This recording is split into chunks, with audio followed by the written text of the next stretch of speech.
Howdy.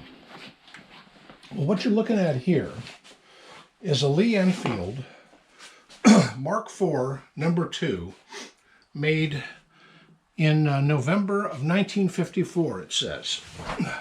Complete with spike bayonet, strap, everything on it. The bore looks almost brand new, but it has a few dings up and down the stock.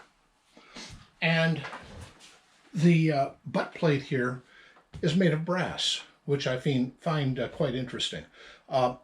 Earlier, the Mark IV number 2s had a brass ring here on the front guard, foreguard, but this one has a painted one. It could be brass, I don't know, but it's painted.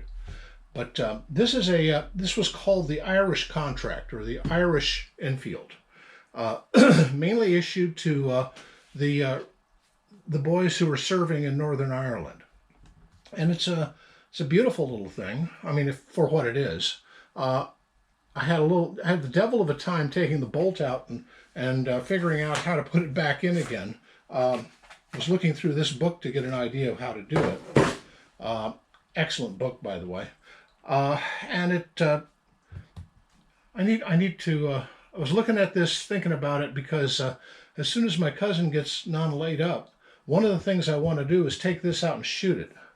And thanks to him, I've got a handful of brass I can load up, and which I'm planning on doing pretty soon here, and get some 303 bullets ready to go, which would be awesome, actually.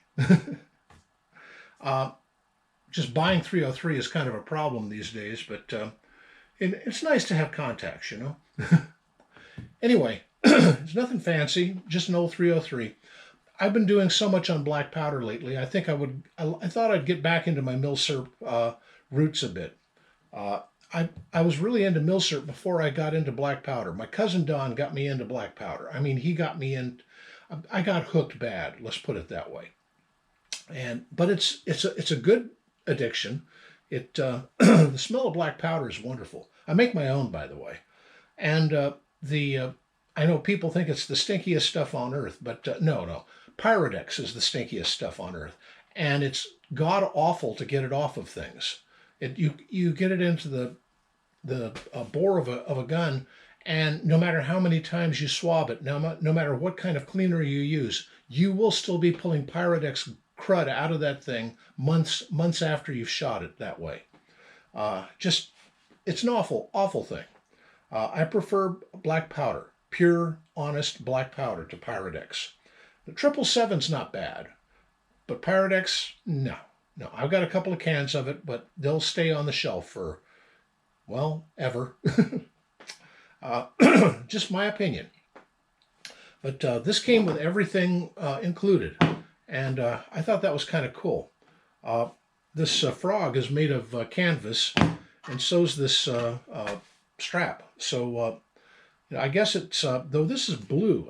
I never saw any that are blue before this. Anyway, this was issued basically at the beginning of the Troubles. Later on, they went to I think it was a variant of the FNFAL, but this was what they used back in the 1950s.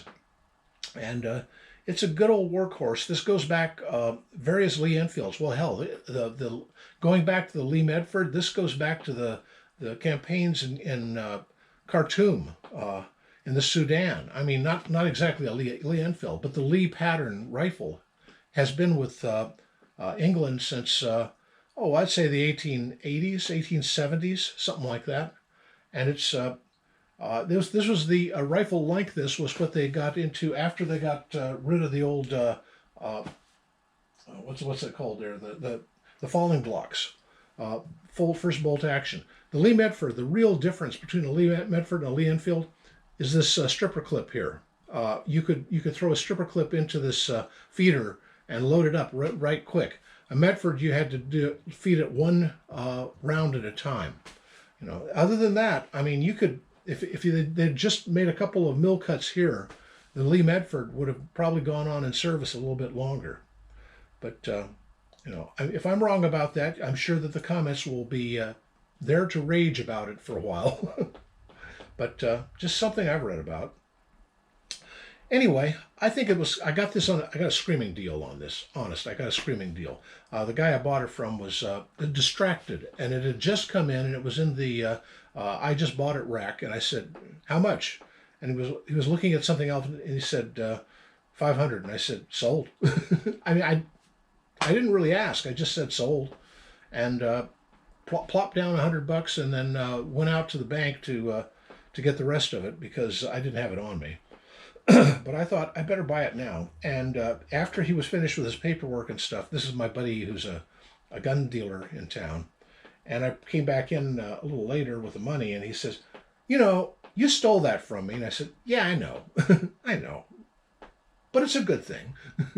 And since then I've bought, I don't know, maybe 10 other guns from him. So I guess since he's got my business, it's okay. It's okay in a way.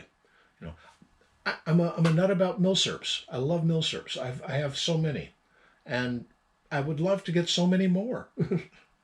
Anyway, that's what I'm into today. Happy trails.